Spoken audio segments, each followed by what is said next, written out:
Welcome to the CEN show, where we present the voice of the community. The Community Education Network.com is a platform to aid the effort of self and collective improvement. I am your host, Raski Maskani. Tonight's topic is perspective on policing in America. Tonight's guest is Officer Mike. I met Officer Mike in the early 90s, and we became very close, just like we were family, like a first cousin. Officer Mike is an exceptional individual, and I haven't met many people like him that's so genuine and just have genuine care for his family and the community. Good evening, Officer Mike. How are you? Well, hello. Tell us more about yourself. Well, hello there. First thing I want to say is thanks for having me on. Been looking forward to this opportunity to get to talk to you guys. Just, a little bit about me. I've been in policing going on about 35 years now. I started young. I started when I went to first police academy back when I was 17. Policed in my small hometown.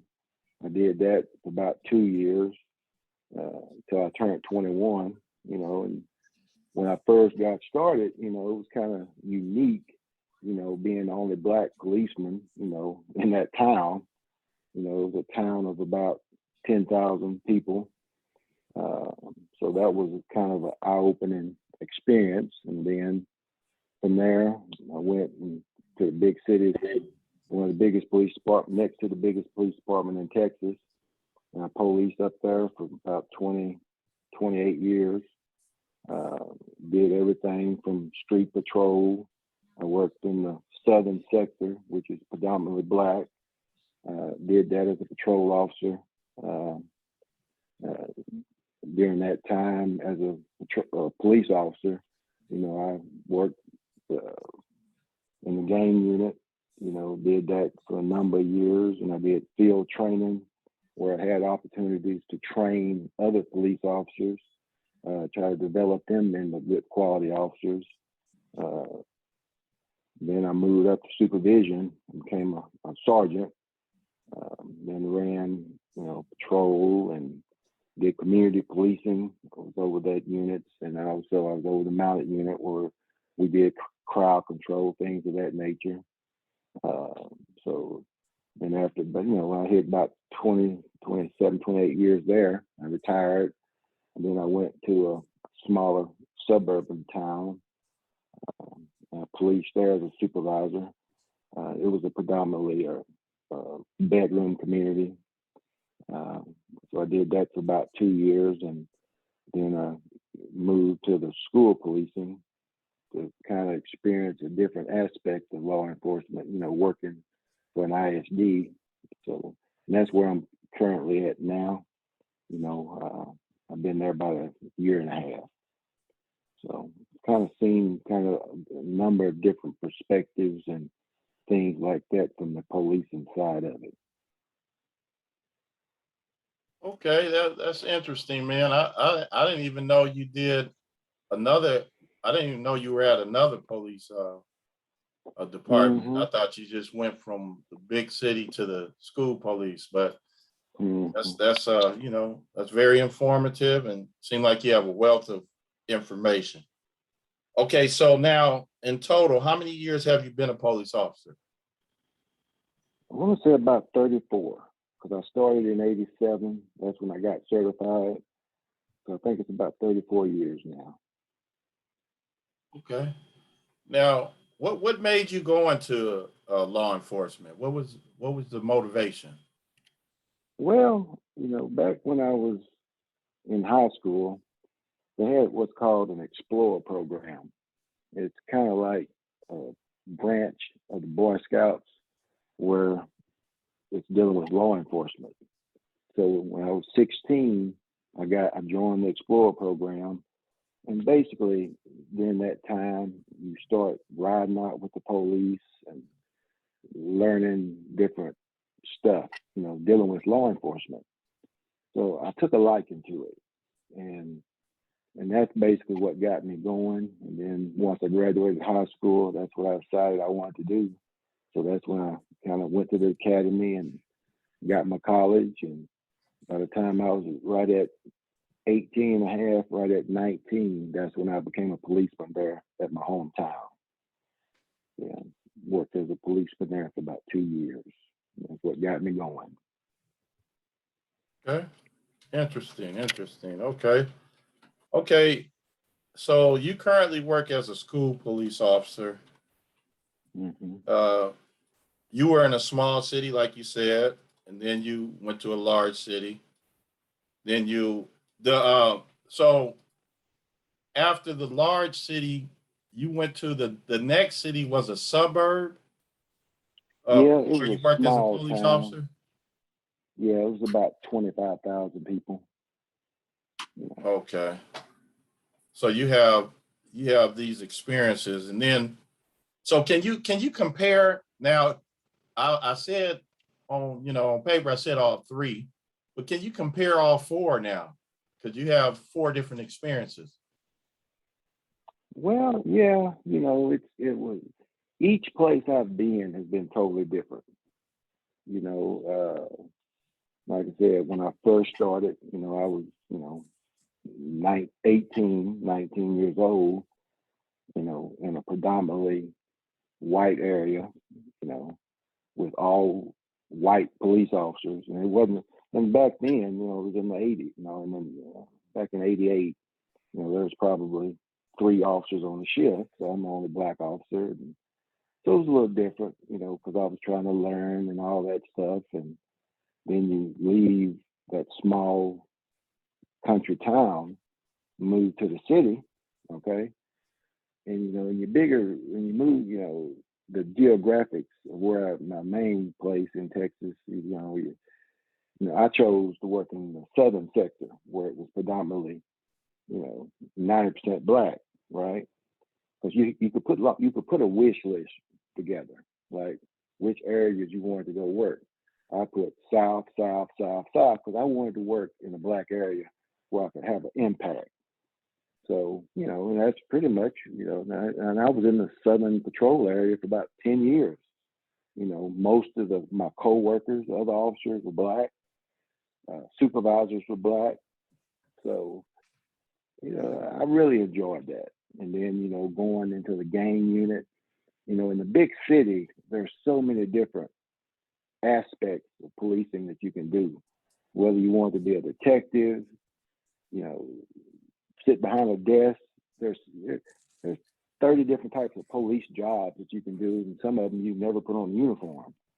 But my personality, I was always wanted to be in the uniform. I wanted to be out there with my people, trying to make a difference. And and one of the most rewarding things being in the city was when I was in the gang unit. Because to me, it wasn't about just locking people up. Whatever I did, I wanted to try to help people. So it wasn't just put you in jail. Whenever I had contact with people, you try to develop relationships. And that's what I enjoyed the most, is developing them relationships with the community. Then, then you go, when you leave the city and then go to another smaller town, it's a lot different because there it was mostly white people. So it's a different aspect of policing, you know what I mean? And at that point, in supervision, it's a lot different because, you're dealing with the officers versus most of your time is dealing with administrative duties versus hands-on in the community. Then, like I said, in the schools, it's totally different now, because of what you can do with the kids in the schools and all that. So it's been a big 360. I guess that's kind of how I could basically sum it up. From each different place that I've been, it's just been a big change. You know what I mean? Now, when you went to the from the big city to the smaller city, you were a supervisor? Yes, yeah. I spent Okay, and you supervise a lot of white folks? exactly, yeah. So how Basically, was that? How was that? well, it's even basically a black supervisor when you're dealing with the white ones is totally different because they're gonna really want to challenge you, and especially until they see you know what you're doing, you know. But like I said, it's a different world when you're moving into supervision because in this day and age too, the police officers are more uh, they're real timid, so they don't want to make decisions. So they want to put everything back on the supervisor. So the supervisors got to make all the decisions.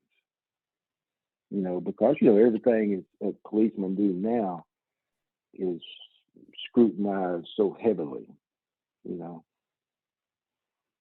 Hmm. There's a big difference. Okay. Well, you know what I want to do? Brother Mashinda's here, and he worked in a gang unit, I think, in the youth, I think youth services. Brother Mashinda. Mm-hmm. Brother Mashinda. Yes, sir.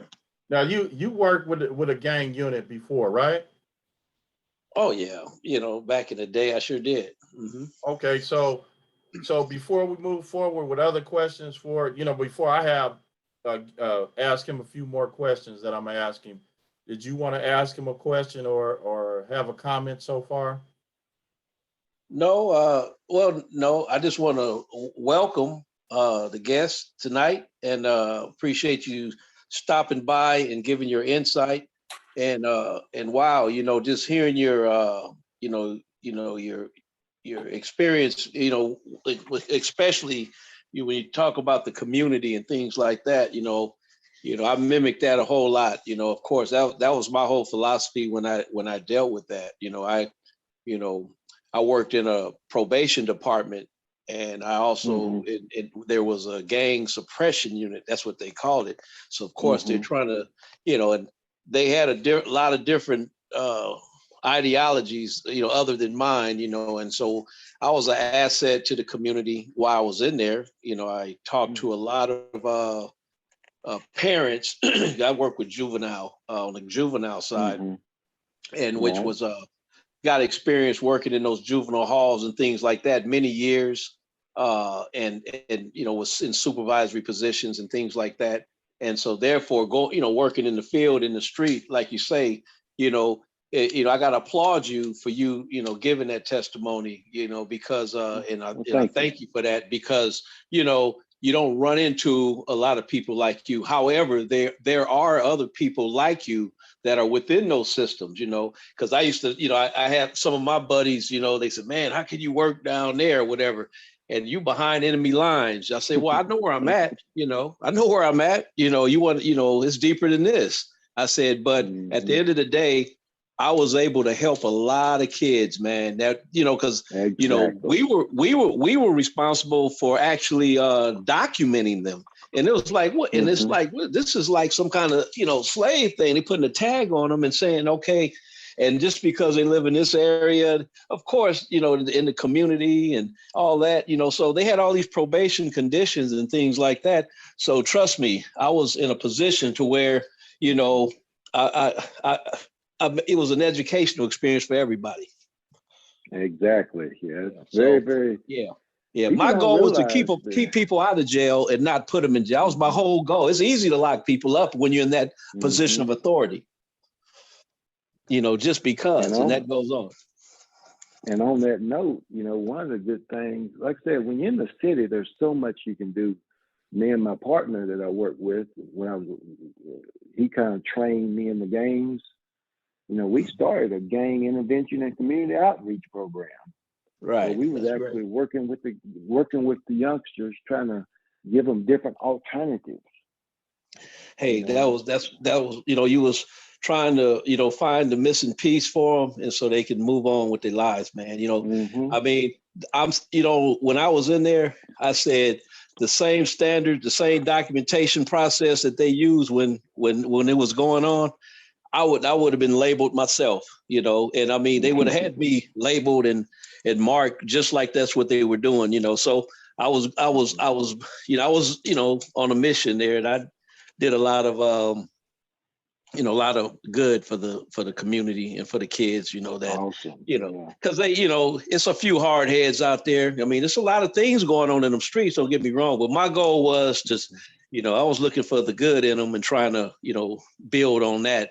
But, you know, and I didn't play around, you know, as you know, you had to be firm, but at the same time, but they were listening like they were my little brothers. And I tell you, the parents, I got the parents involved. That was the key too. I got the parents, you know, not all of them, but a lot of them, I got them involved to where, you know, so that when, you know, it was a little team effort, you know, so. Right. But Kind of a partnership, you know?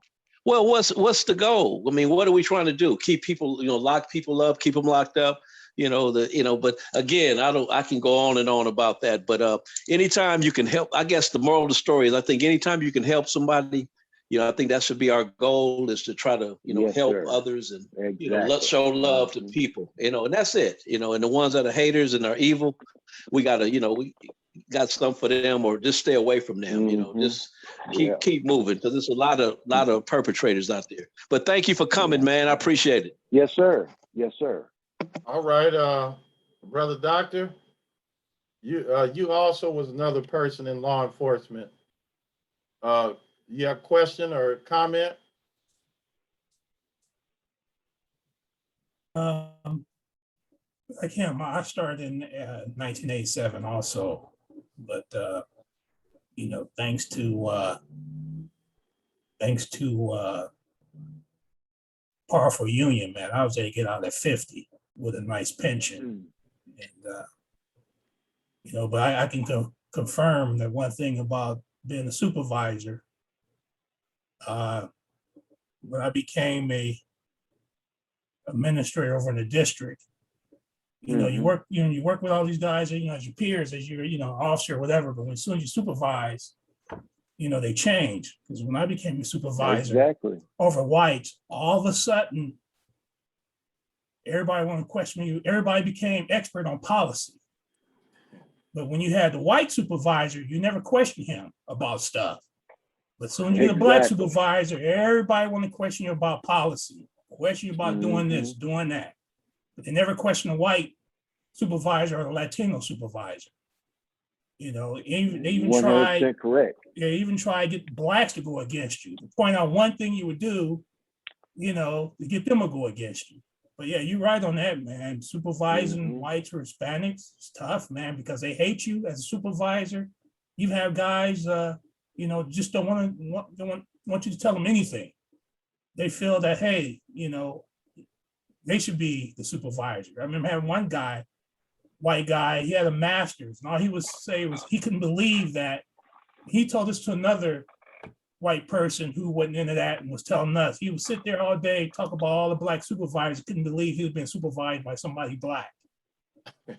You know, and it's, you know, it's a racist, you know, law enforcement is a racist agency, man, all across the world. I don't care what anybody say, man, they're racist, man. Whites hate blacks, man, in the department, man. All my issues were with, you know, white supervisors, white staff. Never have any issues. I worked in the prisons and went out to parole. Like, you know, I was worked tons and tons of task force, signed to different agencies. I worked with, oh man, LAPD, 4 or 5 different divisions, Pasadena, Irvine. I worked all over with everybody, man. Signed different task force. And did the gang units, worked with multiple DAs, federals, doing stuff, just some minor stuff going here and there when they needed someone. We all did as parole agents. But I'm just saying, yeah, man, that when you come as supervisor, man, that's the issue. The first thing they try to do is get you out of there. But once they learn that you're smarter than them, you know policy, you're a threat. You know, I'm gonna tell you something. Get there, they try to move you out. You know, and look, get you out of there. You have to discipline one of them white boys, then they all coming at you. Oh yeah, Everybody wants to file in.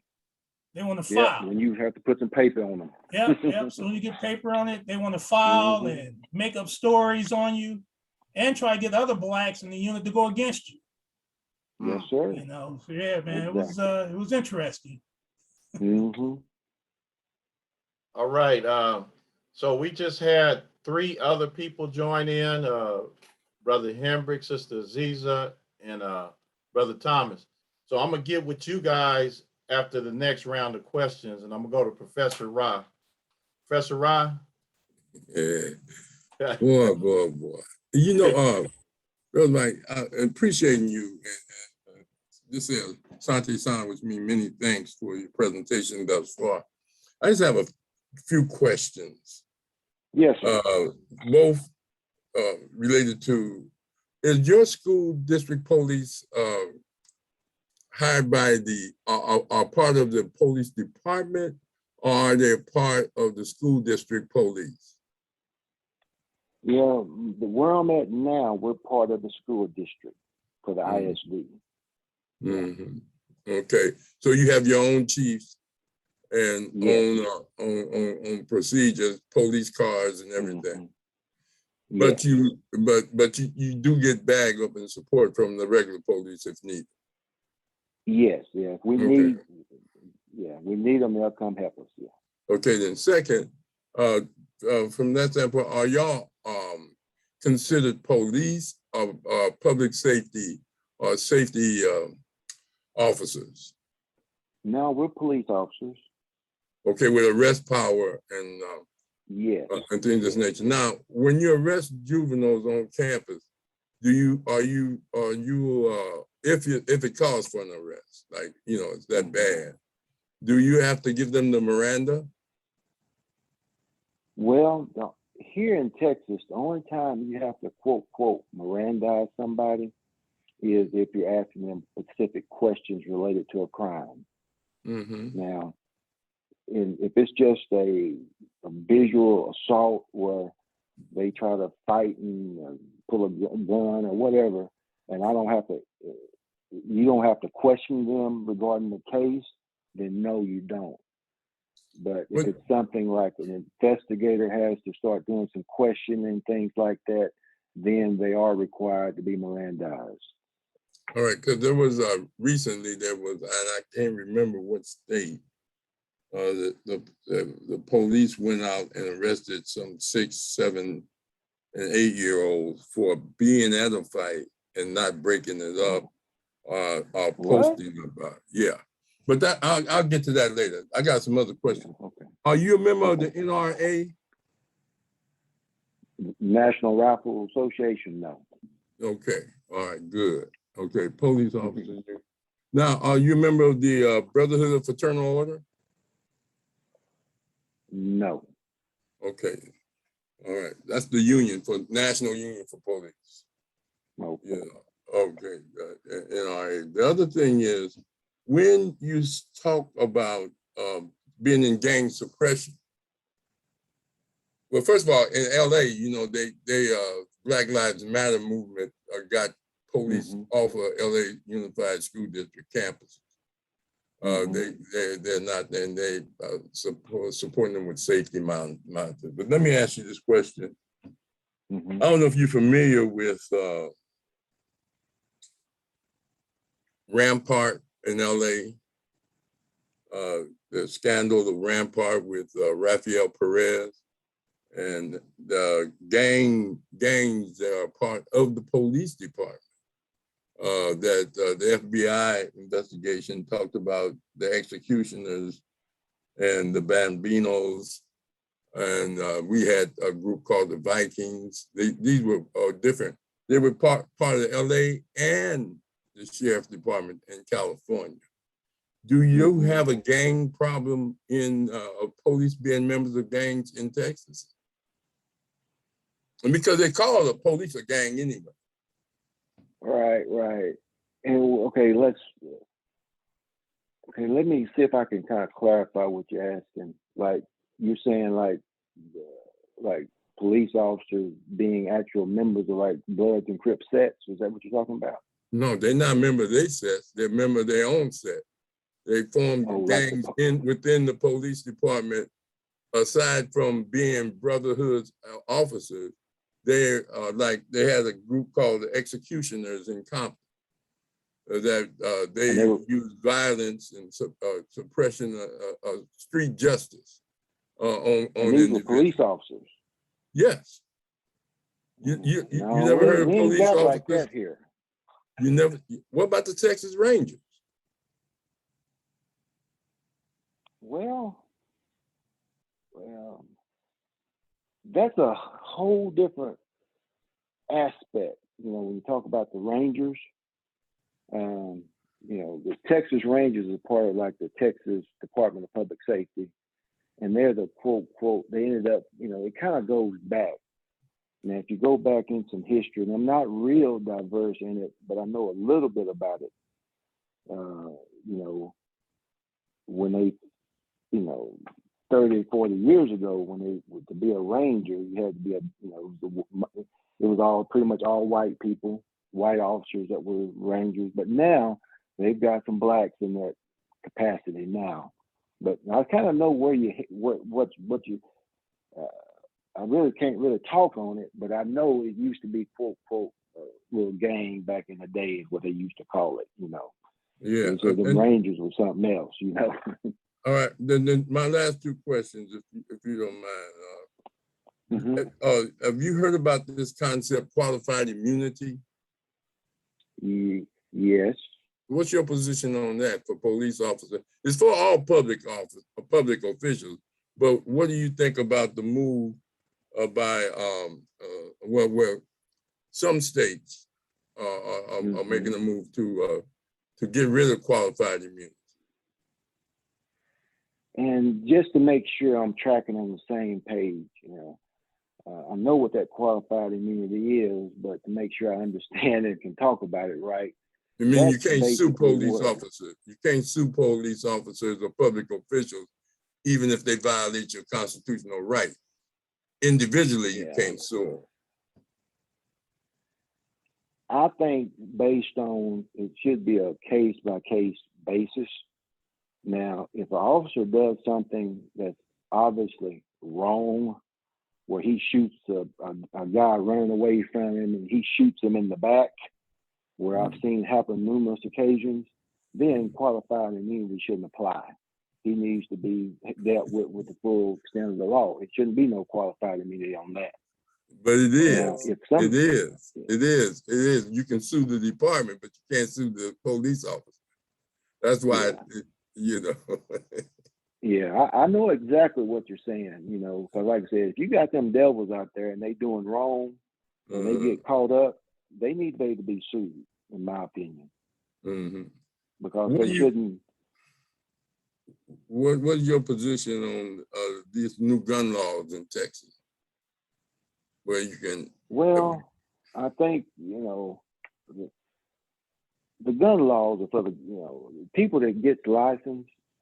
I really rather see people getting a license, because then you have to get some training, stuff like that, for the gun. Okay. Now, what we got here in Texas, and it just went into effect in September, is open carry. So basically, anybody, if you're over 21 years of age, you can carry a gun on your hip.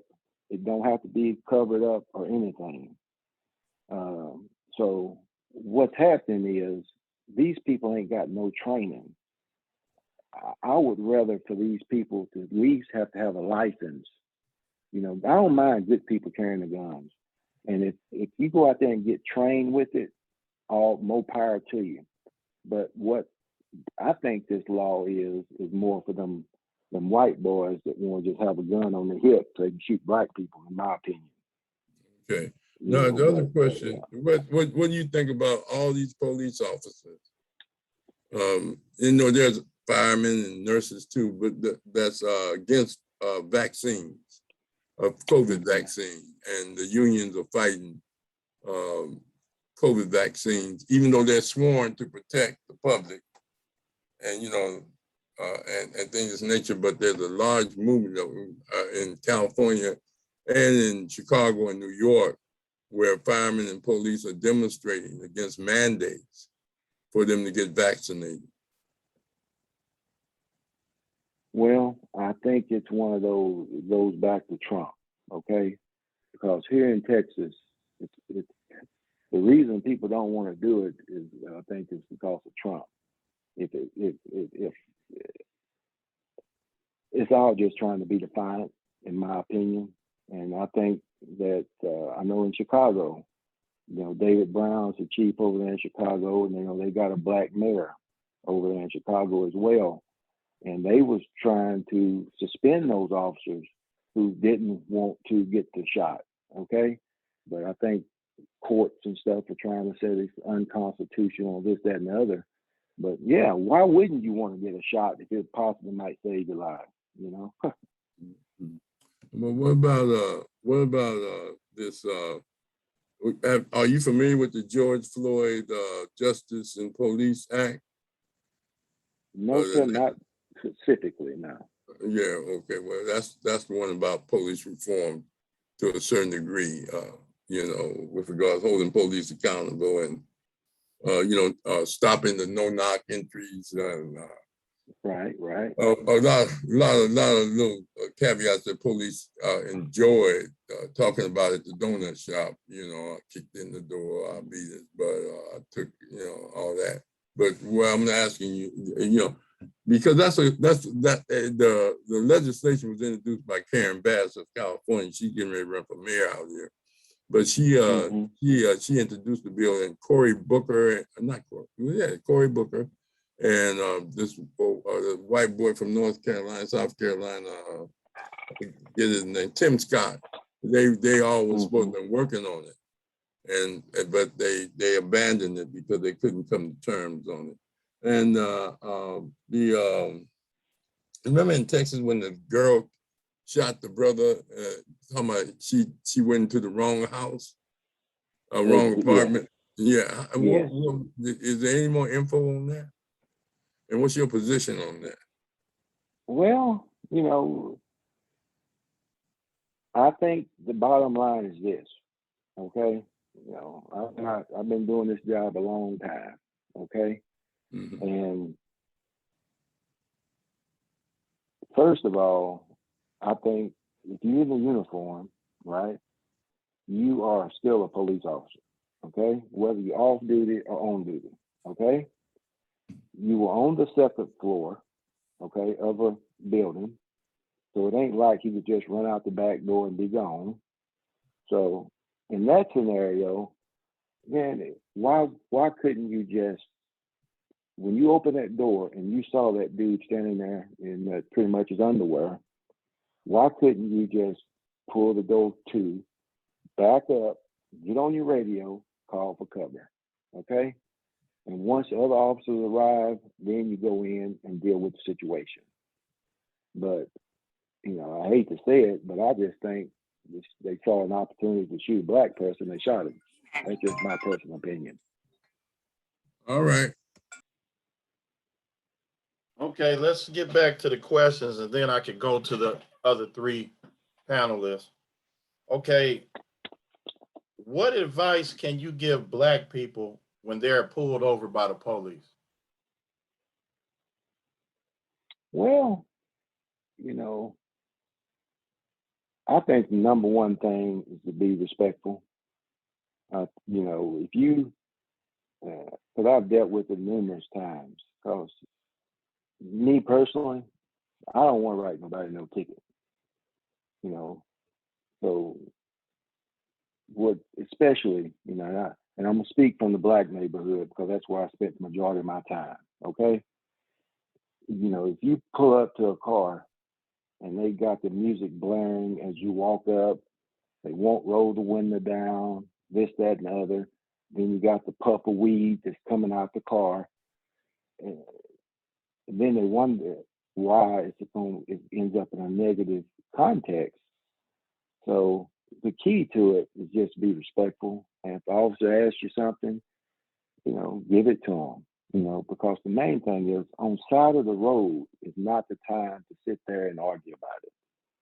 You know, if I get pulled over tonight, first thing I'm gonna do, if I see them lights come on, put my signal light on, pull over, I turn my dome light on, have my hands up on the steering wheel, open up, so it won't be no mistakes. And also I roll my windows down. You know, and I tell him, hey, I got a gun that's right here beside me, and I'm just making sure there's not going to be no mistakes. So that's the main thing. Just try to be as compliant as you can when you're out there on the side of the road, man, because, you know, don't give them no opportunity to have to try to arrest you and all that stuff. Okay, that sounds about what I would do. You know, But you I got a have lot of people, and you got a lot of people that do the opposite. It's like they want a confrontation, and then when something happens, then they feel bad about it, you know? yeah, yeah. It's a Appreciate situation. it. But Brother Rossi, what about Elijah McCain? He was just walking on. What about, I mean, there's been times when police just jumped on people. You know, Well, yeah, even though they didn't even say nothing, they didn't do nothing. Elijah McCain was on his way home from the store, and he had, you know, in Denver, and the police I mean, he was begging for his life, you know, and what about Eric Gardner? You oh know, yeah. I mean, yeah. You have he was situations that, begging for his life. yeah, you He got said, those extreme situations where, you know, you got the Ku Klux Klan party out there after you, and no matter what you do, they gonna try to get you. But you know, you still, all I would do is, you know, I just would, you know, I have a strategy when they pull me over. That's all. And then the strategy is respect has something to do with it. But I always ask the officer, "How are you?" I say, "How you doing, officer? May I help you?" That is my code, and I walked away every time. But if I'm faced with a Ku Klux Klan party coming to get me, I understand that we might be, y'all might be going to a funeral. You know what I'm saying? You understand it. And I'm I gonna tell understand you, that. that's when the police pull you over for a ticket or something. But I'm talking about people getting shot in their back. This Oh man got yeah, shot and 7 times in his let me back, that's the Ku you know, Klux and Klan. I That's mean, all let and it me they tell is. you say it what I was no think on that. problem. Okay, go ahead, You Mike. know what I on that particular piece, okay? I'm gonna tell you the best thing for black people that I've seen in 30 something years of policing is the video cameras. Because if it had not been for that video camera out there filming Rodney King, we would have never heard about that. That guy would have just been put in jail, beat up, and you know what I'm saying? We would have never known about it. So the video cameras have changed policing. And I think it's really made things a lot better as far as what cops are doing. Because now they, you know, even though that George Floyd killer, I got a feeling, I'm gonna be honest, is my gut tells me that he was into it so much that he forgot them cameras was running. But man, them cameras have really made a big difference out there because it keeps these people honest for the most part, you know. And that to me, that made that level the playing field, you know, because now, you know, with these new reform laws, I know in Texas, they just came out with something in September. It's called the Botham John. It's something about they got to make sure them cameras, they can't cut them off now.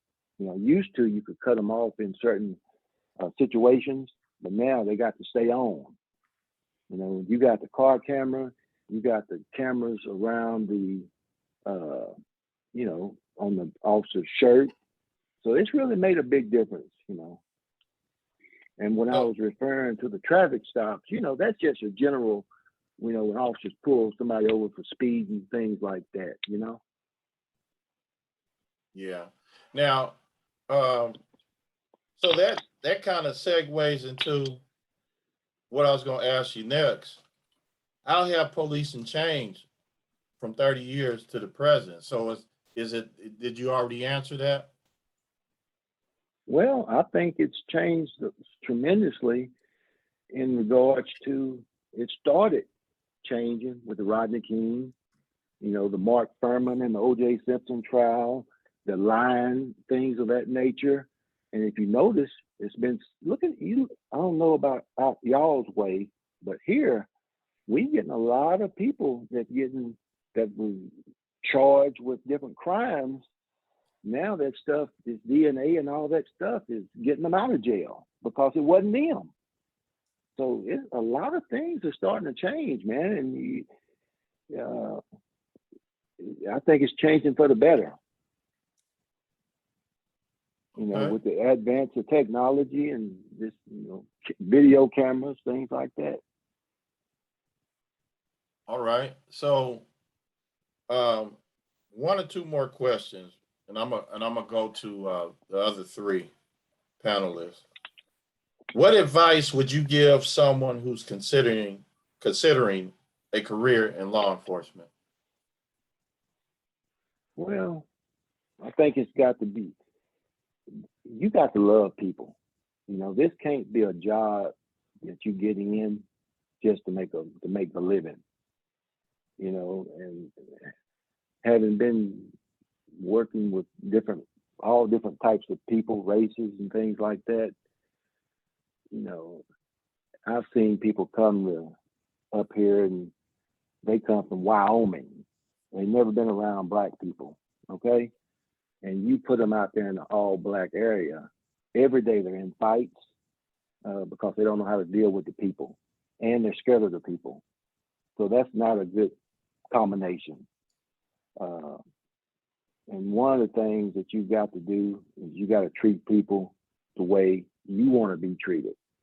Treat people the way as an officer. And the reason I enjoyed this job for as long as I have is because I treat people right. I treat people the way that I would want somebody to treat my mama on a traffic stop. And that's kind of what I instilled upon my recruits, you know, when I was training them. So you got to be invested and want to try to make a difference, because if you just coming out here to lock people up and that's what you thinking, you know, if that's your goal is how many you can lock up every day, you won't last. You know, and one of the things that's rewarding to me is 95% of the people that I took to jail, if I see them at Walmart tonight, they'll come up and talk to me because I didn't just lock them up.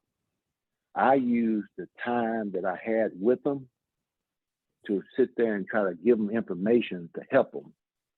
And it wasn't just about, you know, when you work a beat, you know, you see the same people every day.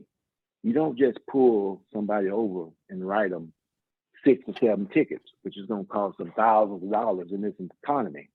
You try to help them. So if you do that, you'll have a long, successful career in this job, because the people in the community is going to respect you, and then you can actually make a difference in people's lives. And that's what I've, you know, focused on, you know. And that, to me, that's how you have a long career in this business, is trying to make a difference and trying to help people. Okay. All right. That's good.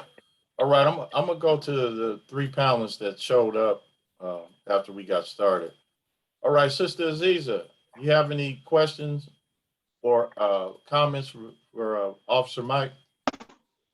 No, not at this moment. I think the last comment, or the last thing that he was saying about when he would pull somebody over, he would show them or treat them the same way that he would treat his mom or want his mother to be treated. I think that's a a good thing that he had, and then trying to make a difference in somebody's life, because most people that does police officers or are police officers, they probably don't have that same mindset, and that's probably why they have a lot of trouble. But I'm gonna end my comments there. Thank you. All right, thanks a lot. Thank Brother you. Brother Thomas? Yes, sir. Question, comment?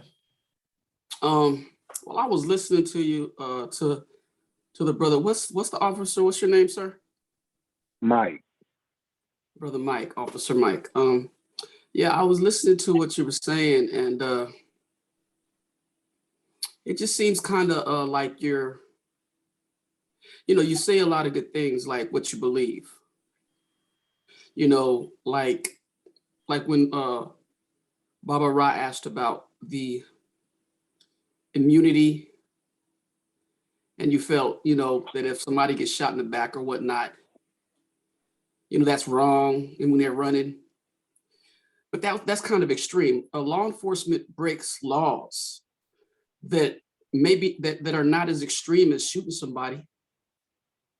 They break, I've read about law enforcement officers breaking basic human rights when it comes to questioning people without cause, without giving them the Miranda rights. Basic violations when it comes to searching property without a warrant, questioning the individual without a lawyer present.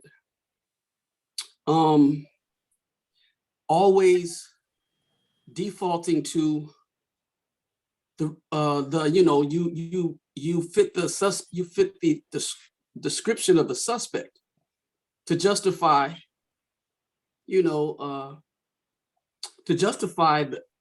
the violation of rights, basic rights to citizens. I've also noticed that the judicial system supports law enforcement officers that do that. They back them up. What is it called? Guaranteed immunity, pretty much. Is that what it's called? That goes beyond killing somebody that's unarmed or in the back. My concern is that there's no check and balance when it comes to basic human rights being violated. Not just killing, but the basic human rights that leads to fines that Black people or people of color can't afford to pay. And then they are institutionalized as a result of it, given misdemeanors, or, they're somehow filtered through the penal system because of inability to pay tickets and fines, which increases the mass incarceration rates of our people for basic offenses. My concern is, you saying some good stuff, but my concern is that the actions maybe don't follow through when it comes to what you're saying, because basic human rights are being violated outside of the extreme obvious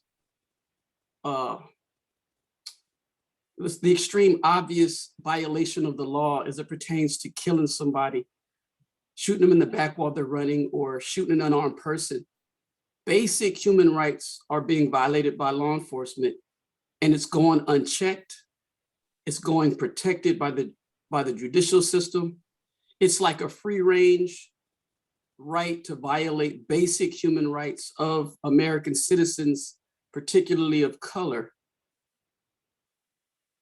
as long as they're not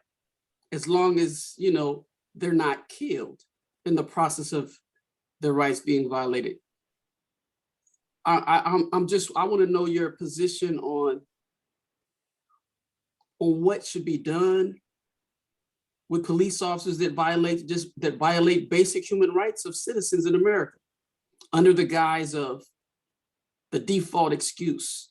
You fit the description, or the fact that they're searching somebody without consent. They're questioning somebody without a lawyer. They're finding somebody for frivolous charges based upon whatever excuse or reason the cop wants to come up with to make an example of the individual that they're questioning. How do you feel about those violations? Well, I use that example that I use because that's kind of the biggest topic here in Texas, you know, when dealing with that qualified immunity stuff. But, you know, as a regular patrolman, as a police officer, and that's what I did. I ain't really ever did the investigative end, like dealing with murders and homicides and dealing with the investigation part. So I really can't speak on that from that part. But I think what confuses people, and I know laws are different in different states, okay? But here in Texas, you know, search incident to arrest, you know, you don't have to have consent for that. And then we have a lot of different exceptions to search warrants, things like that, that come into play when officers make arrests and are on different type of scenes. Now, if an officer does something that violates that, you know, the Constitution, you know, the laws, then yeah, they can be held wrong. If they do it, if they are wrong, then yes, qualified immunity shouldn't. My earpiece fell out. Qualified immunity shouldn't protect them. You know, if you're doing something that's obviously against the law. Yeah, I Same feel thing I as understand. interviewing. Yes, sir. Because I mean, what's happening too now, and I think the biggest difference that I see is now all of your interviews, things like that are all recorded. So if they didn't meet the criteria for a warrantless search, or if the suspect said, I want a lawyer, and they didn't cease the interview, then yes, they violated the law. So no, I don't think they should be protected with the qualified immunity if they knowingly violate the law. are there anything intact? I mean, I believe that, you know, the judicial system protects law enforcement. So, you know, if the judicial system, like for you mentioned the Amber Geiger law in Texas that they have because of that Amber Geiger situation, that Botham John, you called it the Botham John law or something. And it was because this police officer shot and killed a black man in his apartment while he was eating ice cream and said that she thought it was her apartment. And clearly there were evidence that that was fallacious. And that people heard a verbal dispute, and that there was a red mat in front of the apartment that distinguished the door that she came to. Mm-hmm. That you know, and it all just was fallacious because, you know, you have to look down to get your key to kind of like open the door, and to see the red mat in front of you, knowing that your apartment doesn't have a red mat in front of it, because they're all identically without red mat, without anything in front, with exceptions of Botham Johns. And the judicial system protected her. She only got 10 years. The judge hugged her. The bailiff fixed her hair. And they were black. That was a shock.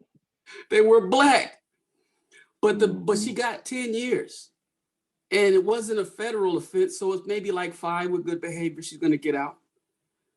And that's what I'm talking about, Brother Mike. It's a judiciary issue. The law enforcement has a free range ticket to violate law, qualified immunity, and the judicial system minimizes their convictions, minimizes the sentences.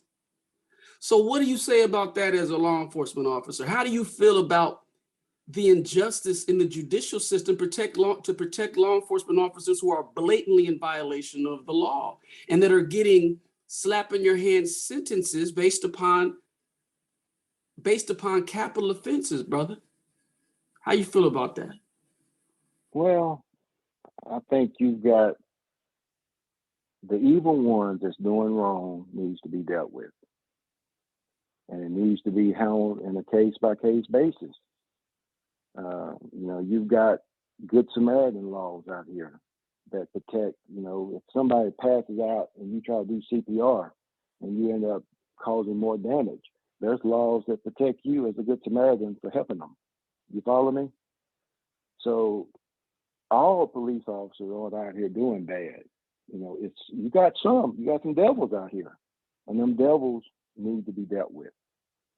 But you know, you got a lot of police officers that care about the community, that want to do the right thing, that are trying to do the right thing. But if you do something that's wrong, it needs to be dealt with. One more question. I heard you say stuff like, I really, really appreciate you being here. And I heard you say there's a lot of police officers that do a lot of, that want to do the right thing. But there are a lot of police officers who you say that want to do the right thing, know the police officers that aren't right and that are in violation of the pledge of the police pledge that they had, put their right hand up to enforce when they graduated from the police academy?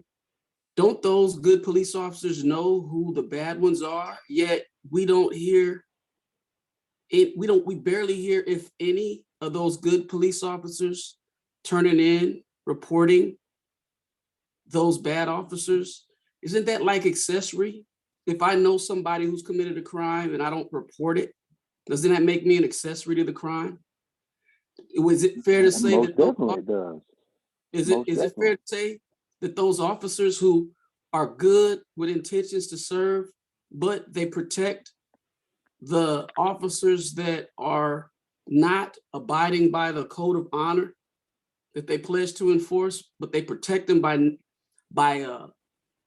benign neglect, by not, reporting their deeds?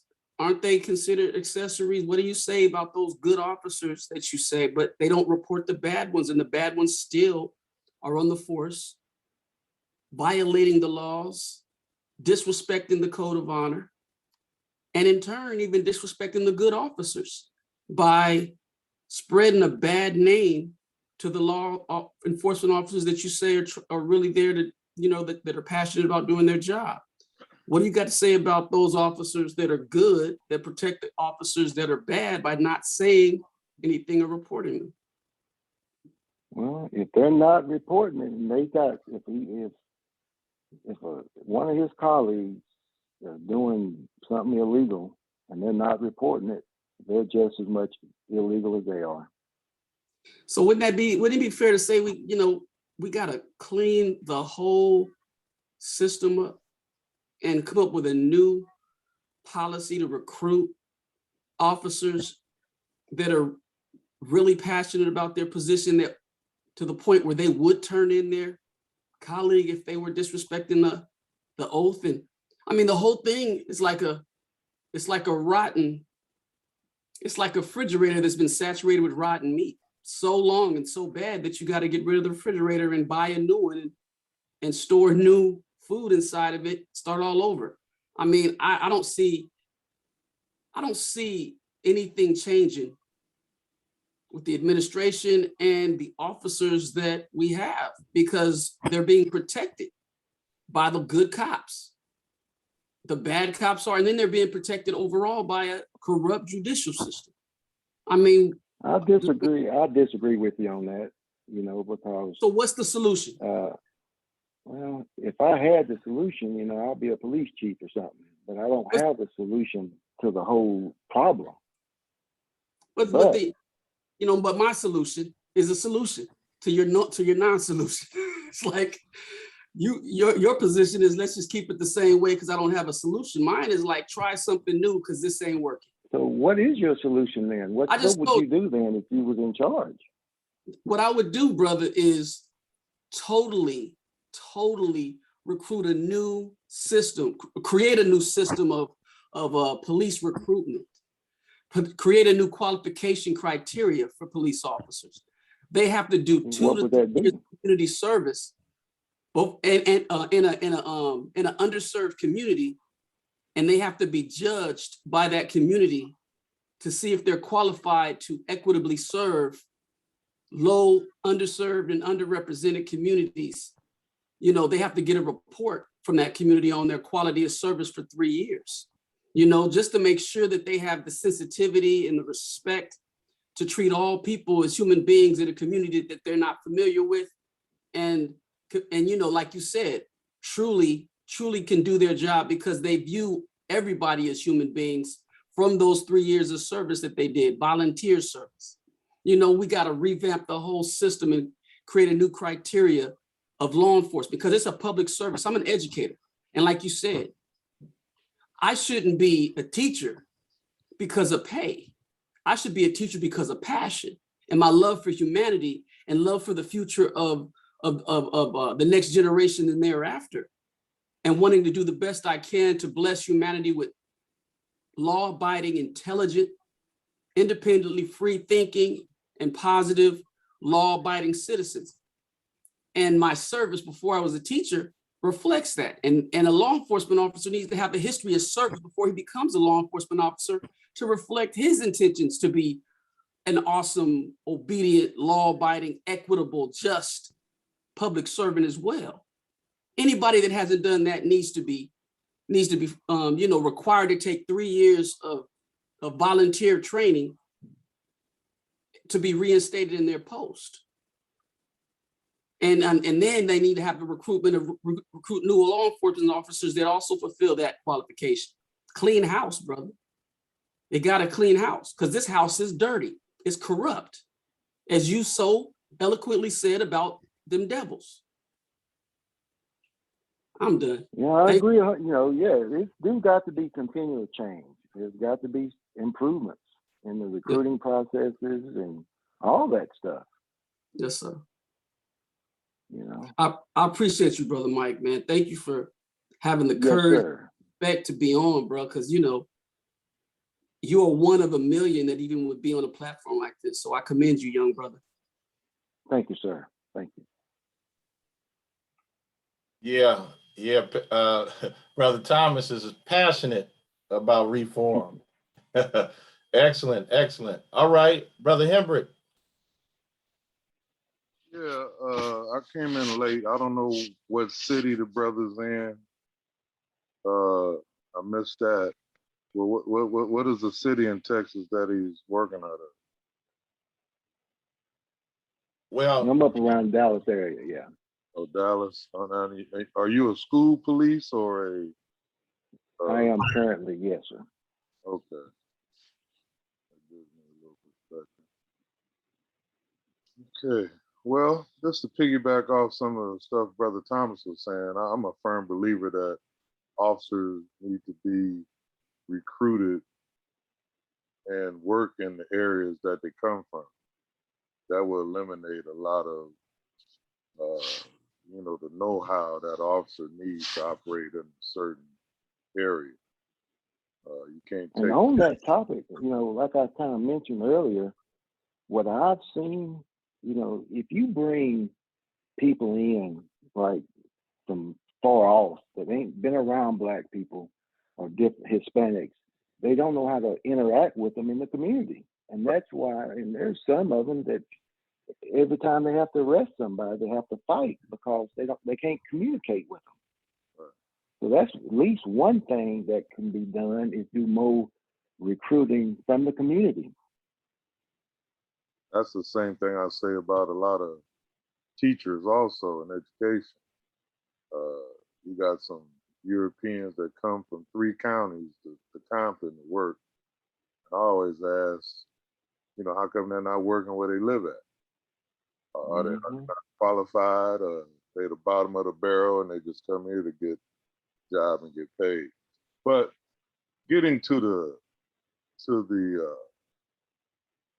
crux of law enforcement and police, I'm the historian, so I got to take you back to its beginning. That star, that badge, was first started to capture, runaway slaves. Yes, that's where it was. Its inception comes from, and so it's a long history of that.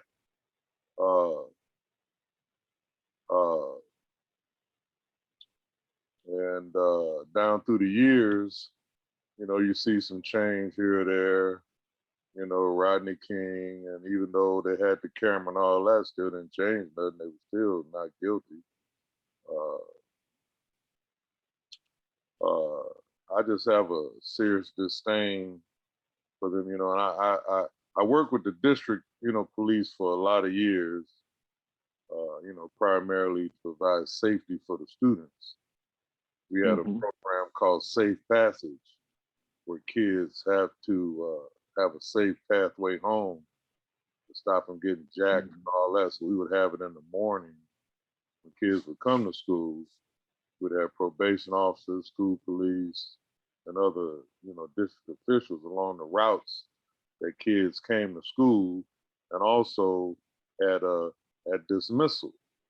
We would have people along those routes to kind of cut down on some of the kids getting jumped on and robbed and beat up and all that sort of thing. We even had it time with the bus with public transportation to beat her at a certain time so the kids wouldn't have to be waiting on the bus stop, which was very successful. Got funded by the state. I don't even think Compton has that anymore. But anyway, it's a tough job. I know it has to be done.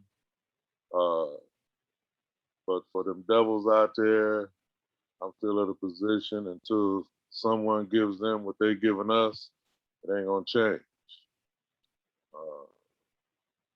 I mean, what Dr. Clark was saying about the Rodney King verdict when all of the rebellion broke loose. He said all of that was for nothing, but by 12 midnight, all of them cops should have been smoked. So that's kind of my position on it. But down there in Texas, man, you guys got some strange laws down there, buddy.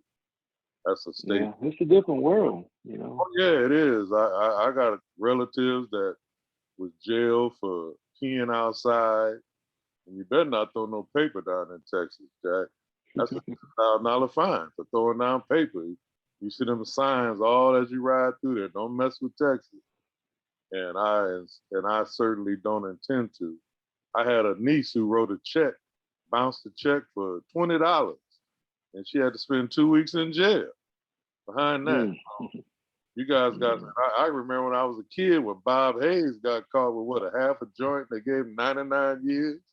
Them folks is crazy down there.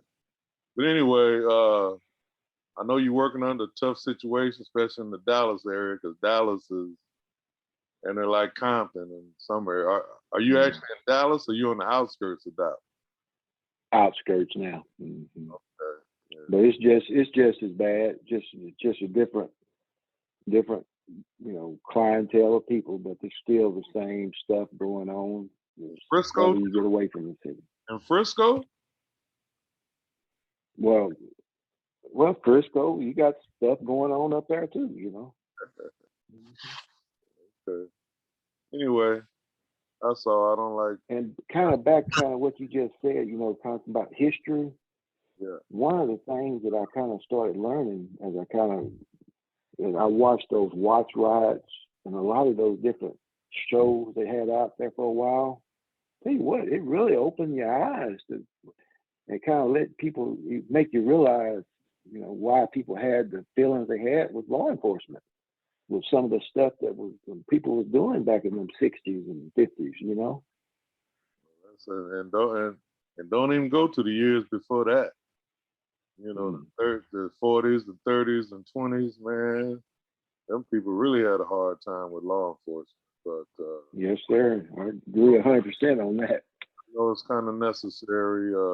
Like I said, I think things would run much better and smoother if the officers that work those communities were from those communities, because they, you know, they would be hip to the value system and how people function in those communities, and that would. I agree 100% on that, sir. A lot of that constitutional stuff that goes on. So, anyway, until they straighten all that out, I'm kind of taking a position of NWA, and I don't mean no offense, brother, but you know, I have very low regard for law enforcement. Anyway, hang in there and do what you got to do until you can get out, and Be safe. Appreciate you. All right. Thank you, brother. Yeah, it's yeah, just being in this system is tough. And you know, we're working to dismantle it. So Yeah. Brother, I just quickly. First of all, Mike, I want to say most people, especially African Americans and Latinos, support police. Most of them support the death penalty. Most of them, if you watch any study, police do more than just arrest people and give people tickets. They help find lost kids or lost husbands with people with Alzheimer's. You call the police. You call them, they're generally the first responders to loiterers in front of your business or in front of your home doing stuff. Even if it's the homeless that's doing bad things. Law enforcement is needed in a public society. What we're talking about is that 10%, and probably in each department, that shouldn't be police, that gets away with abusing their trust, their public trust officers. I've taught many police officers at Cal State Long Beach, went on to be police officers. They have a sense of consciousness. But as Mike said, times have changed. The whole concept of police was to go out and protect and serve. Now it's, I want to go back, I want to go out and get back home alive. Because of the temperament of people that attack police now with violence, I mean, with guns that's bigger than the police guns. I mean, ambush police. See, there was a time people would say, hey, look, I ain't gonna mess with no police. But you got people now calling in, I don't know, police have to come through and make sure it's not an ambush, even if on a domestic violence. And that's one of the biggest calls they get. You know, a husband and wife beating the hell out of each other. But then they don't want to go to jail, so they start fighting and they start fighting the police. It's not as easy, you know, but school police, I'm for school police, you know, because it's not the kids in school, it's the kids that jump the fence and come over there and that create problems in many instances. Or the dropout or the cat that just ditching school and just stay on campus that create havoc. And the drugs that the kids have now is not like weed or some whiskey or wine or beer before they go to school out their mama cabinet or refrigerator or daddy's. I mean, they got some drugs that's psychedelic and give them the courage not only to fight the teachers, but to fight the police. Mm-hmm.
and some have been sent to prison for various crimes. So it's a hard balance to balance the image that young people have of police versus the reality of the job. My son's a custom agent, and Kyle Jackson, I think, Orlando Green, all of them were LAPD officers, and they went through Black Studies at Cal State Long Beach. Even one of the guys that played, I forget his name, he lived in Riverside. He was a police officer. So it's a hell of a job in this day and age, but we need more Black police officers. We need more sensitive, conscious Black police officers that respect the human rights, as Brother Thomas said. That's all I had to say. Okay, we're gonna go to Brother Machinda, and then we're gonna go to Brother Doctor. I had another question, brother, when you get around to it. All right, go ahead. Brother Mike, I have a daughter that's going to school in San Antonio right now. And, she went to this Pueblo Island. Are you familiar with that? It's down there. What's it called again? I think it's Pueblo no, Padre Island. Padre Island, yes, sir. And they were driving. And I told her, I said, don't you stop in no small town. You make sure you got plenty enough gas to get to another big city.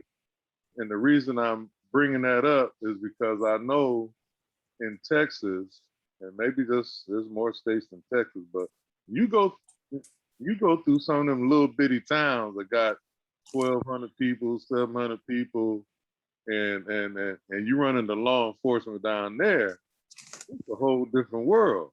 And I was wondering if you experienced anything like that yourself, because I know Jasper, what was that, maybe about 20 years ago when Bush was the president, they killed his brother and drugged him. Yes, sir, they drug him.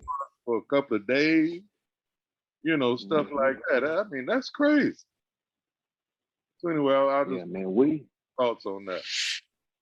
Yeah, we still got a lot of that stuff going on. The small little old bitty country towns where ain't no Black people. It's only thing I can say, thank goodness for them body cameras, especially now because the law requires the police to have them. But, there's places I wouldn't want to get stopped at, because you still got those types of people out there that might not care for Black people. So, And last question. Do those, how in the world can you go through one of them little towns and the officer that stopped you is the postmaster, is the judge, and all of that at the same time? Well, we don't have that no more here. I don't know any places like that, but it's, one police, that's about it, one or two at the most, But the judge is, you still got them good old boy places. I was still out there. I was in a little town called Munday, Munday. Texas is about 80 miles north of Abilene. And I was sitting on the front porch, and there was a little bitty town, the high school, the junior high, and the elementary school all on the same campus. Okay. And I'm sitting on the porch, just chilling. Everybody drive by. Hey, how you doing? How you doing? How you doing? Texas known for at least asking how you doing. And I went and played golf out on this golf course. Was out in the farm area. Nobody manned it. Just pay you $10. You put in an envelope and put it in this mailbox and go and play. And I was the first brother I hear in the history of that town to ever play in a golf course at that particular golf course, which was a little bitty 9-hole course. But anyway, I was reading in the paper where somebody in Munday well, I guess a neighboring town, was coming home, and these people were stealing all their stuff, had a truck backed up to their house, stealing all their furniture and all that. And this guy, people had their rifles right in the back of the window of their truck. And he pulled it out and shot and killed every one of them and didn't do one day in jail or nothing. I thought that was really bizarre. Now, if a brother out here did that, man, it cost you damn near everything you got to try to beat that case. But like I say, Texas is a strange state. And until they get up to modern times, I don't want nothing to do with it.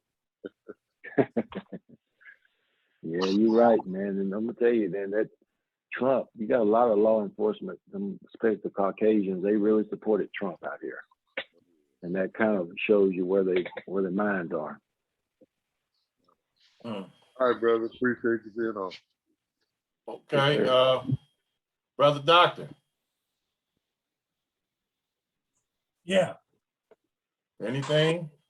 No, it's quick, but it's I was gonna say, man, Professor Ron made a lot of good points. Brother Thomas, right on it, man. And like I said, man, I wasn't on the street, but I was on a bunch of task force, man, where I rolled out with them a lot, 8 hours a day. They just passed some laws here, Brother Thomas. Everything half of the stuff you just talked about, they just passed the laws about a month ago, a few weeks ago. So we see how that turns out. Yes, sir. But Brother Mike, I understand you're still working, right? As Yes, a law sir, in the enforcement? schools now. Yeah, in the schools. Okay. Yes, sir. I give my hat off to you, man. I did total of 29 years. And we were able to go at 50. I left at 50, man. I could not stand one more day of that crap, man. And it wasn't all bad, but like Brother Thomas, all the stuff Brother Thomas brought up, I saw it. I'm pretty sure you're on the force right now, or when you were with the big department, you knew who the bad guys were, bad officers. Hey, like in my department, man, you know the guys you didn't want to go work with, you avoid them guys. They get in trouble, and when you hear something happens, you're okay, yeah, we knew. And Brother Thomas is like, something Machinda said, the complicit, when he was talking about that last week. I know right now, I always talk to the guys who retired. There's some guys right now in the department I retired from is racist as hell, man. They're right now controlling Black lives, racist as hell. The department knows it. These guys been disciplined for it. And nothing happened. They keep getting promoted. You got this guy that's a supervisor and overall this, and he sat, you had a guy, I would say, similar right. I met some good officers, man. Laid back, and the problem, didn't, wasn't all into that. And they would tell you, hey, I even had white Hispanic officer come, hey, don't go around that guy, man. I was at his house. Yeah. All he did was talk about Black people all night. Racist jokes all night. And I'm telling you, because I'm thinking of the guy that's still working. He would sit there and talk about Blacks, call them N-words all night long, and he's still working for the department. And he didn't know that his buddies would come back and tell me, yeah, man, this guy said this all night long. Everybody knew. So it's nothing going to come out of me, go tell, everybody knows. You know who all the dirty people are, and you just kind of avoid them. Yeah, they go out like Brother Ra, they go out, beat up people, shoot people in the back, and everybody don't know on the force. Like the Geiger, I'm pretty sure everybody knows she was crazy. And Shouldn't see, been the there. problem you've got is this. You've got people, you pulled up their record, the IAD record. They got excessive force after excessive force complaints. Right. Nothing happens to them. Then when they do get fired, an administrative law judge will give them their job back. Right. Yep. That's what happened to this guy. He got fired a couple of times. I know the first time he got fired, he was going around telling people that Hispanic babies was more important than Black babies. and they fired him. He got his job back. Mm-hmm. Then he did a couple of little racial things, but now he's in a position. He just talks about blacks in words. Going only arrest black people. He gives Hispanics kick, let them go, and they still there, and no one does anything. They don't care, And my thing, man, I'm kind of different. I was there just for the check, man, for the retirement. I wouldn't go in there messing with people out on the streets. I didn't have no short man complex. I'm a big dude, 6'2", 350 pounds. I didn't have to go throw my weight. No, hey man, you do your thing. If you do something, hey, put it this way. I had it where my caseload knew me. Hey, you got in trouble, man. I'm not gonna come to your house. Just meet me at the station. Half my guys will meet me at the station, volunteer, turn yourself in. I wasn't into all that, man. You had a lot of guys who just wasn't into that stuff, man. They white, Hispanics, guys, all they want to do is go to the games, go boating, fishing, and camping. They wasn't out trying to chase down people, beating them up and shooting them. Man, that's the last thing they wanted to do. Paperwork. But you had those 2 or 3 that will go out there and do the crazy stuff, man. I'd be with officers, they would hate to go on calls because hey, officer such and such is working tonight. Oh man, we're gonna get into something tonight. And within 30 minutes into the start of the shift, you getting a backup call from me. And I just want to comment on one thing Ross Key said. I got a nephew. He wanted to become a law enforcement officer, man. My advice, I told him all the pros and the cons. I said, man, I had to do it all over, man.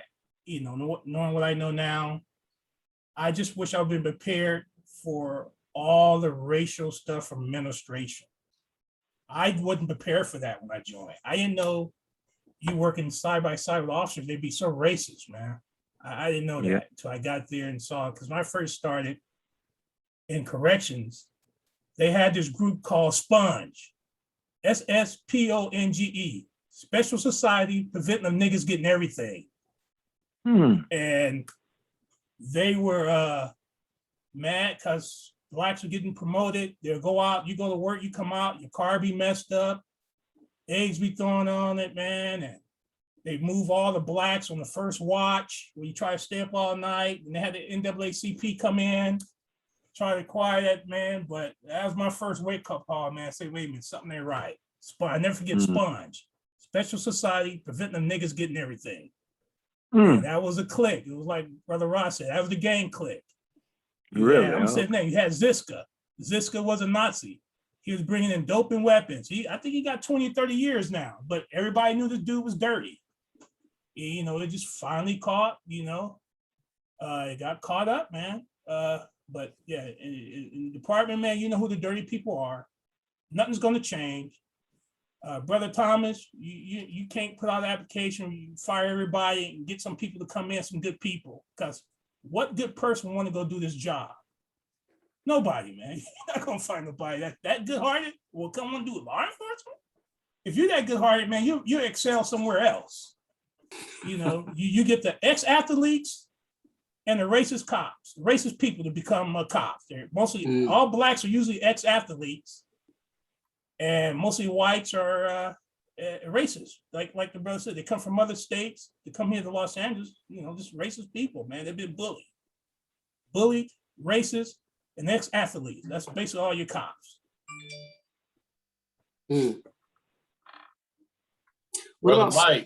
Brother Mike, you have any comment about that? Well, I think a lot of them, especially when you bring people in and you, especially white people, if you scared of black people, that's why I think that's a lot of it. They scared of them, and that's why they so trigger happy and so quick to want to fight, and they think they want to lock them all up, and them guys, kind of alluding back to what the other guy was saying, them guys do their dirt by themselves. They're not going to do that stuff in front of people. They do it around their people, because I'm going to tell you, most of the blacks that I know, they're not going to tolerate that. So they know who to do that dirt in front of and when not to. I want to say one thing about my solution. Either you got two choices. You be like over in England, no cops have guns, or you do like to bring back the Wild Wild West days. Everybody has a sidearm. If you have a problem with a cop, you challenge it to a draw. You know, and that will clear everything up. Take the guns away from the cops. You see most of these racist guys they'll leave the force. That's when you get your good people. Because you take that gun away, man, they ain't shit. Take that gun away, man. You will not have 90%, 95% of the problem will go away. Or go like the Wild Wild West days. Everybody, you turn 18, you can have a gun, 2 guns on your side. You get arrested, go to jail.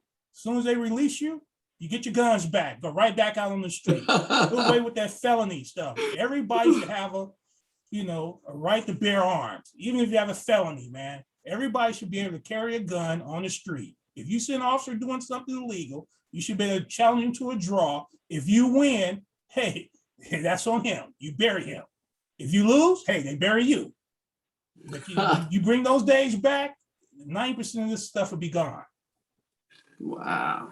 And now one other note, yeah, if you want to go back to Texas Rangers, I think his name was it Bass? What was the first Black Ranger? Something Bass. Bass Reeves? I read the little synopsis. They got a movie on Netflix or something. Bass Reeves, he was the first Black Texas Ranger. The only way he got the job, they told him he had to go capture some outlaw by himself because no one else could capture this dude. And he went and got the guy. When he got him, they made him a Texas Ranger, man. I haven't seen the full story. I know it's on Netflix or one of these channels. I forgot the name was Bass Reeves. He was the first Black Texas Ranger. You know, look him up. Okay. Interesting. It's got to get better. That's all I can say. You know, it's got to get better. Interesting. Okay, we're gonna end here. I appreciate everything, Brother Mike, Officer Mike. Thanks, man. I enjoyed talking to everybody and glad to be a part of this. I really enjoyed it. Oh yeah, very interesting, Brother Thomas, Brother Hembrick, Brother Doctor, Professor Ra, Brother Machinda, Sister Aziza. Everybody made a contribution. Excellent. Okay, Professor Ra, you want to talk about your upcoming shows? You and Brother Hembrick? On the 15th, and I haven't gotten anything for the 10th yet, but on the 15th, my son's going to talk about stocks. Amen. Principal Rob. He's the principal of a school district. I mean, of a high school, and he's into cryptic coins, and he's starting his own coin. Cryptic spending and all of that. I don't understand it, but he's going to explain it why he have classes on his campus to teach kids about stock investments and stuff like that. And then second, on the 29th, my other son, Kaumba, who's a director of Cherry Creek Diversity School, and he worked close with Elijah McClain family, the kid that was killed by the police. He was killed by the paramedics. He was beat up by the police. The paramedics gave him a shot and he died, went to a shot, Elijah McClain. And so he's going to be here. And my son's he's also president of the NAACP in Aurora, California. And that's where that young man went in and shot some people in the theater also. So he has a lot of information about, living out in Denver and the challenges they're facing. And so those are the two that we have. And me and Joe get together on the 10th, and I don't know, who we're gonna have then. But we may change the open forum to the first, I don't know, it may be the open forum. I'll let you know. Okay. Community roundtable. Yeah. Okay, so on the CEN show next week, we got Miss JW coming back. The topic is cultivating our curiosity for those who work in the system. So that should be interesting. So I'm going to end with each one teach one in Conscious Corner. Thanks a lot, everybody. All right, brother. All right. Thank you. Yes, sir. All right. Thank you, brother. Bye.